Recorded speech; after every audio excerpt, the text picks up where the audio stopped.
they're in a hurry. You don't have to worry, 'cause baby, there ain't no mountain high enough. Ain't no.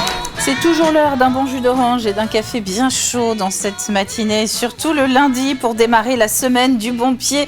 Bienvenue à vous, donc si vous nous rejoignez pour votre petite piqûre de vitalité et de vitamines, donc pour démarrer la semaine 100% Vendée. 26 minutes devant nous pour faire le tour de l'actualité, notamment du week-end. Et justement, en parlant du week-end, nous revenons évidemment, vous vous en doutez, sur cette journée incroyable hier au Sables d'Olonne. 4 arrivées Vendée Globe dans le Chenal et parmi les 4, une certaine Violette d'Orange qui a donc tout fait pour arriver hier dimanche et non ce lundi comme c'était prévu. Nous allons vous proposer de revivre les meilleurs moments de cette journée dans quelques instants, à la fois dans le journal mais aussi juste après. Gros plan aussi ce matin sur les Vendéens et les Vendéennes de l'année, surtout les Vendéennes, vous verrez dans le palmarès. Une initiative de la Jeune Chambre économique de La Roche-sur-Yon.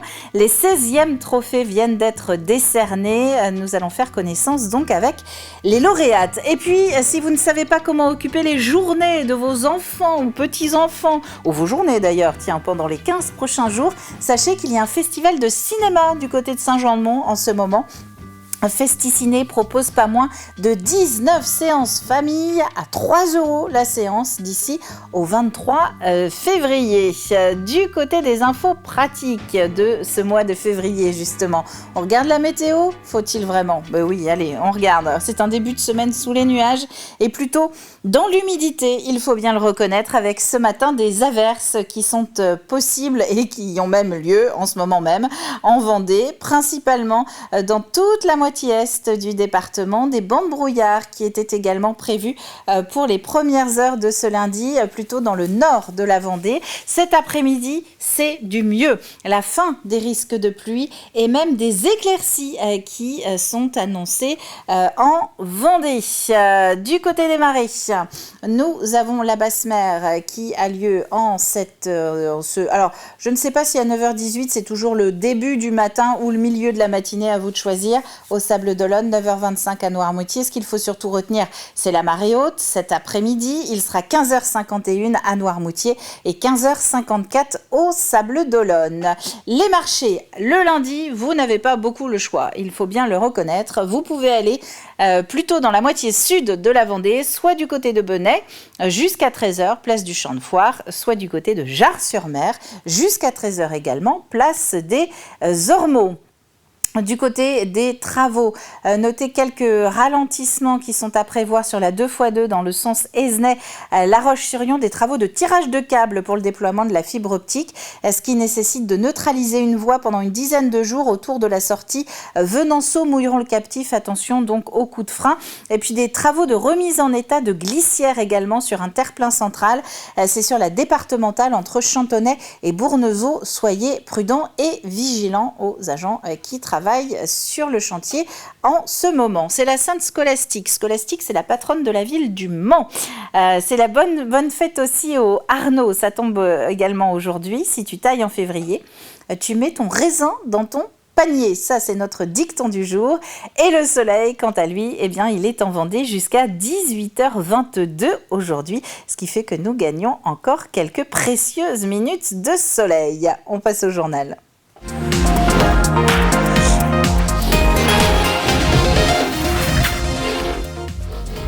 Et je vous le disais dans les titres, nous commençons donc avec cette arrivée digne d'un vainqueur du Vendée Globe. Elle se classe pourtant à la 25e place, mais son âge et sa manière de nous raconter toute sa course autour du monde sur les réseaux sociaux auront captivé bon nombre d'entre nous.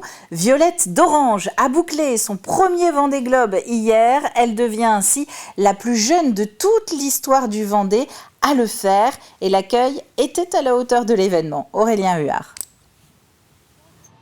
Ce dimanche 9 février 2025 restera à jamais gravé dans la mémoire de cette navigatrice, mais aussi dans l'histoire du Vendée Globe. À 11h39, Violette d'Orange et son IMOCA Devenir franchissent la ligne d'arrivée au large des Sables d'Olonne après 90 jours et 22 heures de course. À 23 ans, la Benjamine de cette 10e édition devient la plus jeune skippeuse à terminer l'épreuve. Autour d'elle, un nombre impressionnant de bateaux accompagnateurs sont là pour l'escorter. Après les retrouvailles avec son équipe, elle peut se diriger vers le chenal où l'attendent une foule digne d'une arrivée de vainqueur.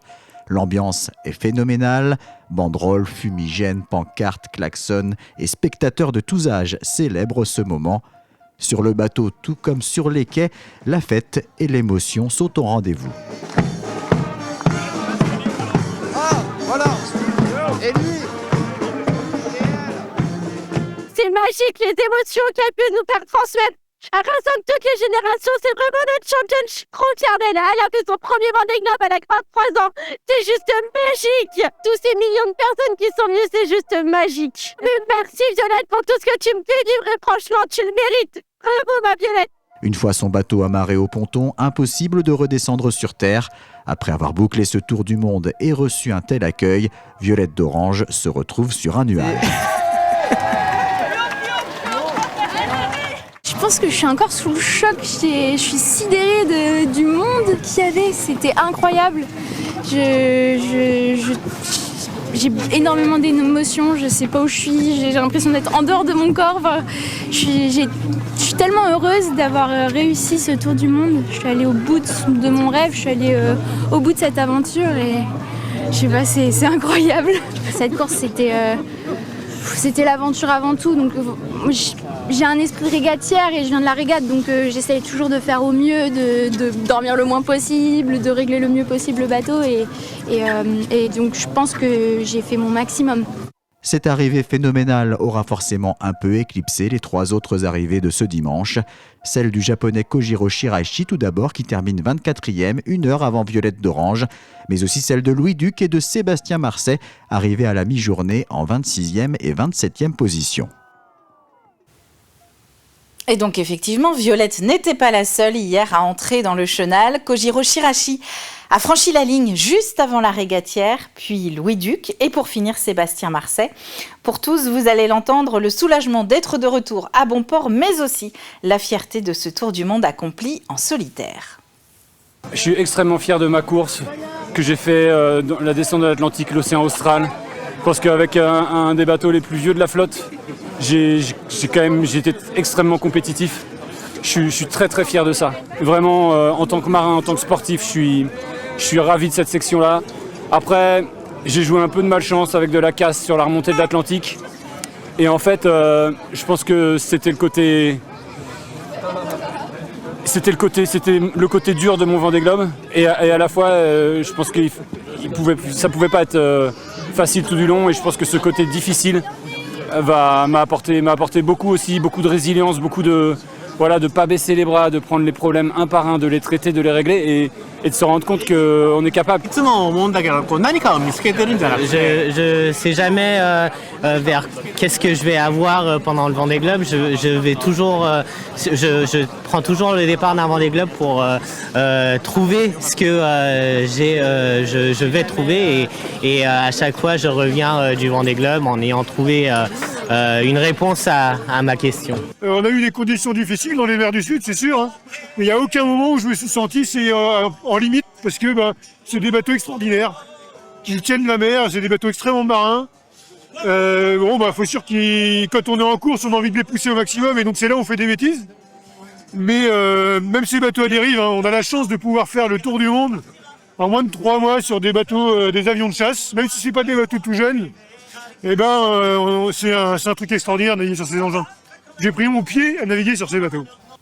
Et je vous propose justement de retrouver Louis Duc juste après ce journal et l'agenda des sports pour revivre son arrivée. Quant à l'émission spéciale que toutes les équipes de TV Vendée ont réalisée hier dans le chenal des Sables d'Olonne à l'occasion de l'arrivée de Violette d'Orange, eh bien vous allez pouvoir retrouver cette émission sur notre chaîne YouTube.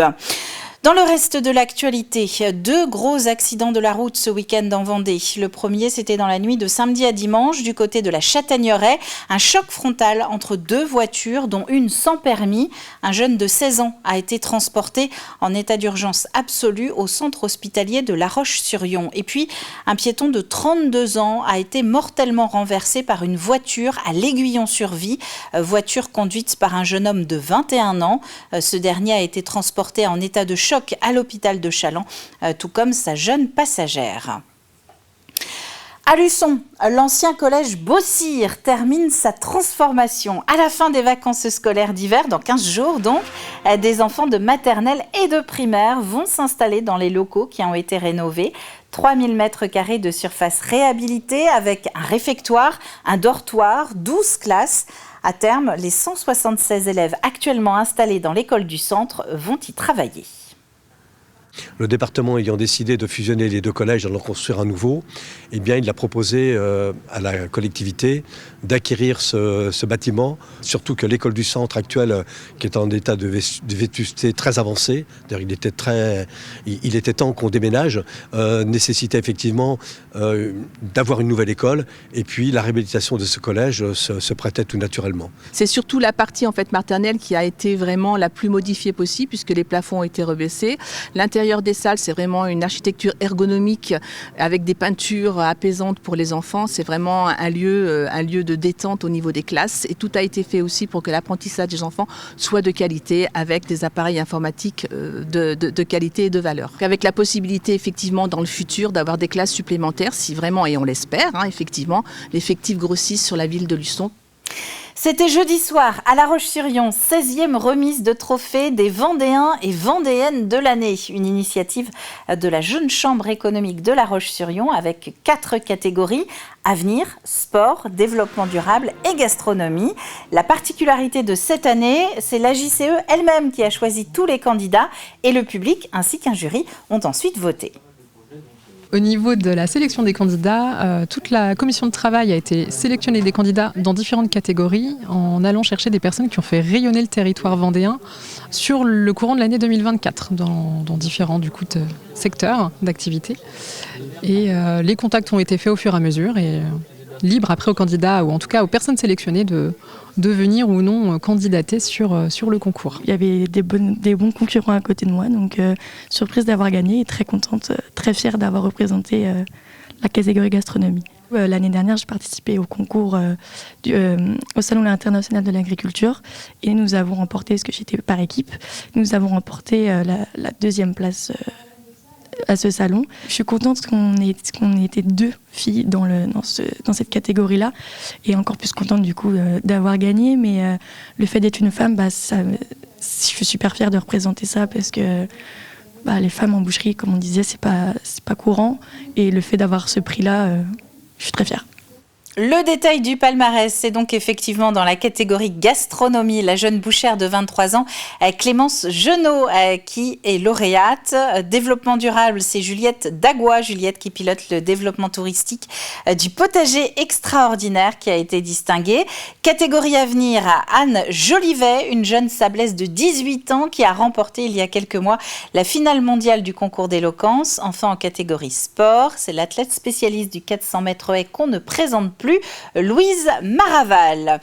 Nous sommes en pleine période d'orientation et vous allez peut-être profiter des vacances d'hiver pour lister à tête reposée et en famille les choix sur Parcoursup. Et bien, dans les établissements, les forums aussi se multiplient pour donner des pistes aux élèves. Exemple ici à Benay, au collège du Marais Poitevin. Titouan Morinière. Un peu plus de 15 emplois ont été présentés dans le collège de Benay, des métiers variés que les adolescents ont pu découvrir avec le sourire aux lèvres. Je trouve que les professionnels ils sont vraiment très sympas et ils partagent bien leur métier. Là tout à l'heure, je suis allé voir le dessinateur de BD et ça m'a vraiment plu. On y retrouvait les stands habituels comme ceux du service public, pompiers, policiers et gendarmes, mais aussi des métiers moins répandus comme couturier, scénariste ou encore prothésiste ongulaire. Représenté avec le métier de préparateur physique, le domaine sportif porte un intérêt grandissant chez les jeunes. Certains élèves aiment beaucoup le sport, donc se pose la question justement les débouchés qu'il peut y avoir dans le sport au niveau amateur et dans le milieu pro. Donc c'est intéressant de voir avec eux, discuter avec eux sur les différentes possibilités parce que souvent c'est plus large que ce qu'ils imaginent. Donc il y a pas mal de possibilités de déboucher derrière. L'objectif premier, éclairer les collégiens sur les différents chemins possibles dans le but d'arriver au métier escompté. Le partage d'expériences avec les professionnels ou dans la découverte des métiers permet effectivement de se rendre compte que l'orientation, le métier, c'est pas forcément une voie tracée, c'est pas forcément ce qu'on pensait. On peut passer par divers chemins, on peut passer par divers parcours, une chose en amène une autre. Toutes les 2 semaines, ces collégiens du Sud Vendée doivent participer à une heure dédiée où ils se questionnent sur leur orientation à l'aide de logiciels informatiques.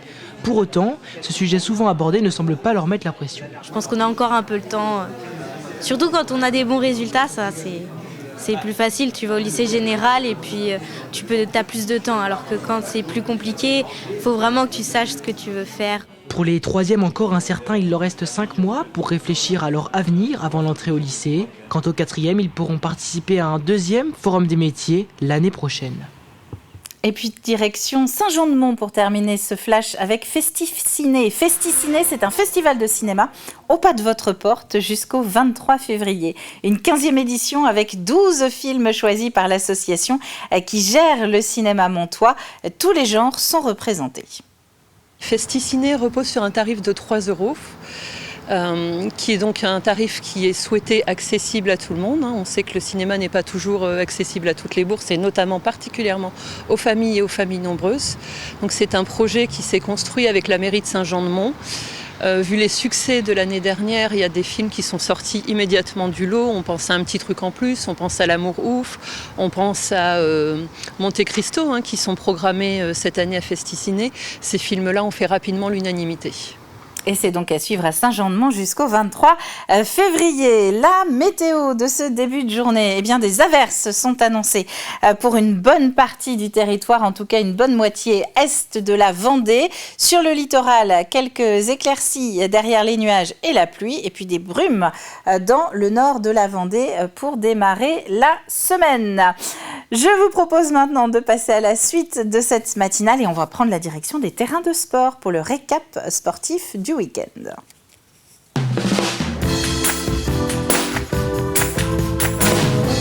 Et nous allons donc parler maintenant Open de Palais au féminin, rugby sablais ou encore le retour de compétition d'échecs du côté de Montaigu, car c'est un sport. Il est temps de retrouver le récap donc de Quentin Gamorio.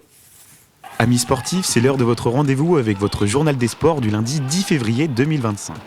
Au sommaire, la Vendéenne recevait sur son parquet Lleida en quart de finale de la WSE, la seconde compétition européenne la plus prestigieuse en ring hockey. En handball, Pouzauges accueillait l'équipe des Vikings de Caen.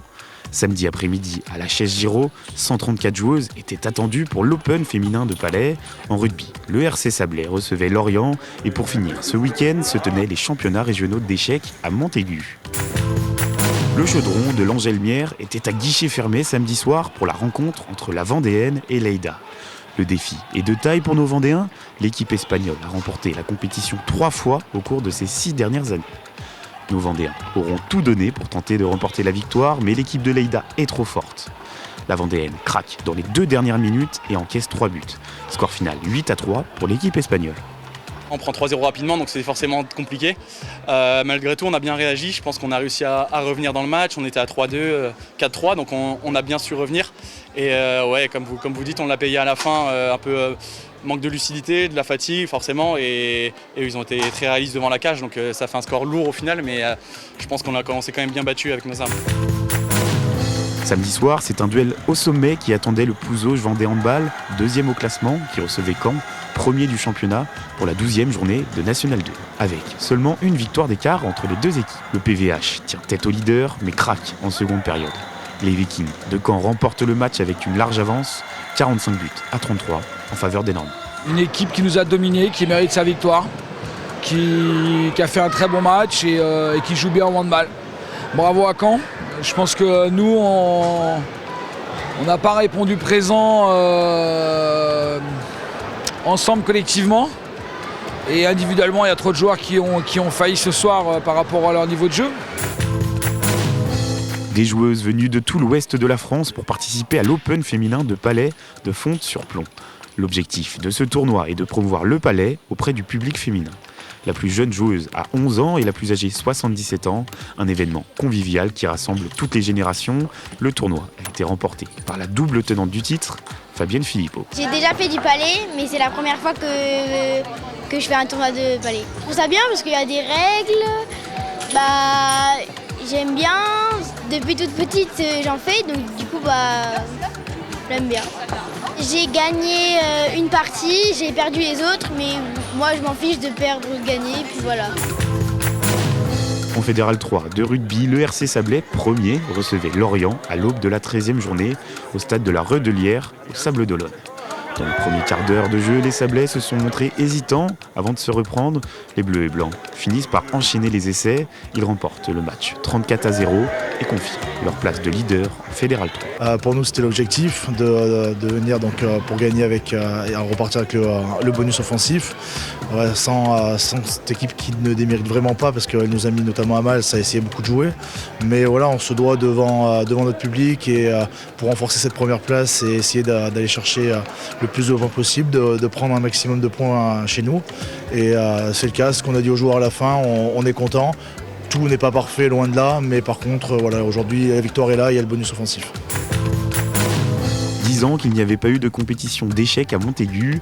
De 280 joueurs de 6 à 19 ans se sont affrontés pour tenter de se qualifier au championnat de France en avril prochain à Vichy. Le jeu d'échecs est un sport.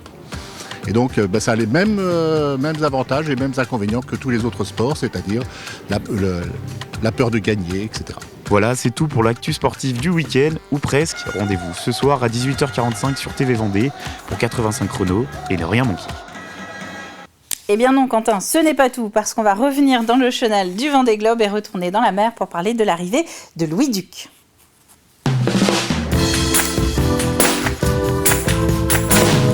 Et oui, Louis Duc a donc fait partie des 4 skippers qui ont bouclé leur Vendée Globe hier. Il n'y avait pas que Violette d'Orange dans le chenal des Sables. Regardez, c'est plein d'émotions là aussi.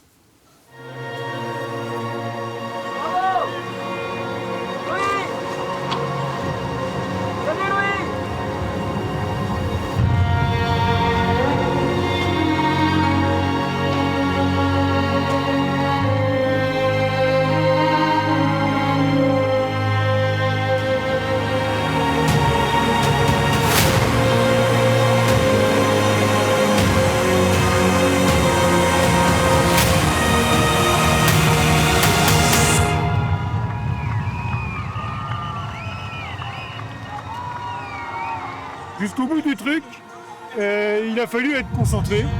Et puis là, je commence un peu à lâcher. J'arrive pas trop à comprendre ce qui se passe. Ça fait beaucoup de monde d'un coup, c'est sûr.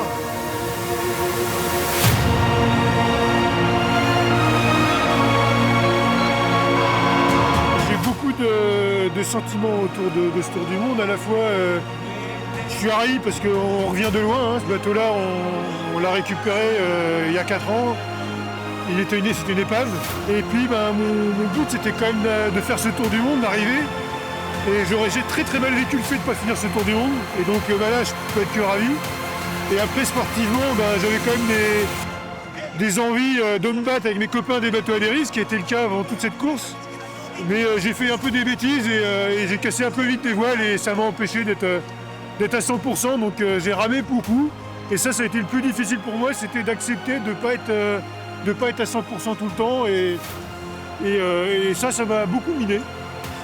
Mais par contre, voilà, moi je suis ravi de le boucler. Ça aurait été vraiment extrêmement dur de ne pas le finir ce tour. J'ai pris mon pied à naviguer sur ces bateaux. Et je demande qu'une chose, c'est d'y retourner. L'arrivée donc de Louis Duc, c'était hier, skipper Five Group, Lantana Environnement. C'est vrai qu'on ne cite pas assez souvent les sponsors. C'était hier donc dans le chenal des Sables d'Olonne, un petit peu après Violette d'Orange. Et notez que demain, j'en profite pour vous annoncer que nous devrions avoir 2 invités exceptionnels à 8h15 dans la matinale de TV Vendée, puisque nous allons essayer d'entrer en visio. Ce sera en léger différé, on ne tente pas le direct, avec Manuel Cousin et Denis Van Winberg qui sont donc encore en mer, qui devraient arriver donc au cours non pas des prochains jours mais des prochaines semaines. Voilà, et on ira prendre de leurs nouvelles, savoir comment ils vont, nos 2 Vendéens qui restent encore en lice, et nous diffuserons ceci à 8h15 demain matin dans la matinale. D'ici là, eh bien, nous allons clore ce lundi en jouant.